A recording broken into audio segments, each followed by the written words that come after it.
Michelle Obama has written an op-ed for a mommy blog talking about how much she loves Obamacare. Do you think that moms will respond to Michelle Obama and all of a sudden just come rushing to support the law? It actually kind of feels like a nightmare to think that I would go to the grocery store and have moms telling me that Obama has saved their kids. Women just want to read about how Jessica Alba trimmed 10 pounds. They don't want to read about Obamacare at the supermarket. They want to know where Valerie Bertinelli is now. They want to know, you know, about the personal life of Brad Paisley. She is allowing herself to be attached to what has been an abject failure. She's like, you know what, the Hindenburg's going down, I'm going to jump on board. It's been pointed out by some Daily Caller staff that that op-ed, if anyone read it, is what 19 years of top schooling gets you. And in it, she complains about all the healthcare problems she had when they were raking in hundreds of thousands of dollars in politically connected Chicago jobs. And she was working for the hospital. And for her to claim that, like, they were struggling to get healthcare for Malia and Sasha obviously flies in the face of both logic and facts. Well, I'm just wondering, why is this so targeted to mothers? I think the problem is that if you have a bunch of yentas at the supermarket talking about Obamacare, then all the nosy, you know, broads are going to know everything about our healthcare. You know, Mrs. Castaldo is going to know everything about my silver plan. Oh, you got the silver? Barb Castaldo from down the street, the baker's, you know, fat wife.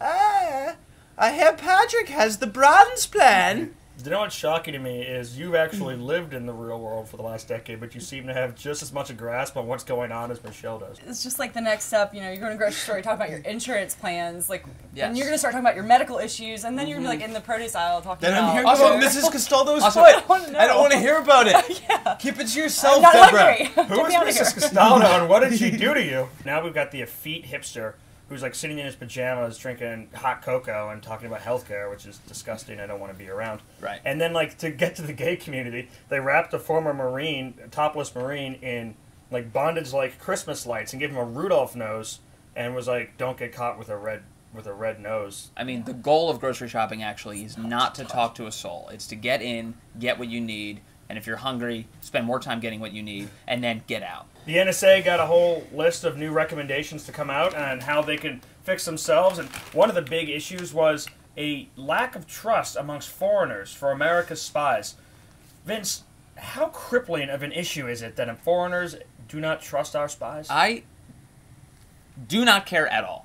I like that the government was reading their emails. I like that the government was capable of listening to their phone calls. Think of the Germans? Well, I think it's interesting that Germany is now lecturing us on how not to be a dictator. Bit of irony there. You know, her title, this Merkel woman, her title is Chancellor of Germany. I remember another guy who had that exact same title, and he had a mustache. People, in order to avoid getting looked at by the NSA, they're going to have to start operating like men communicate with prostitutes. I just try to keep my conversation so disgusting that anyone who's listening has to hang up. Lauren, what would the government find if they searched your phone records? Probably just a bunch of basic texts. Not that I text anything seriously, but... All those Dick Cheney pics I sent you? Yep. Got them all. Instagram them too. Yep, they're my Different background. shades of Dick Cheney.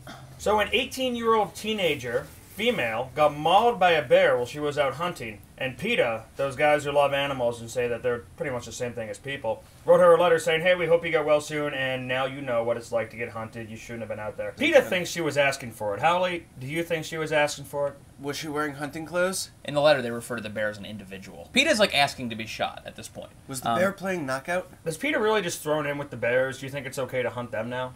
I think this is absolutely absurd. I mean, if you think about it, what...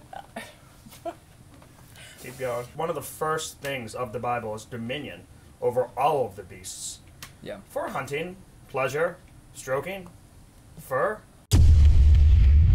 You know, if the bear hadn't mauled her, if he had just, you know, commented on her breasts, then he'd have the DNC on his ass.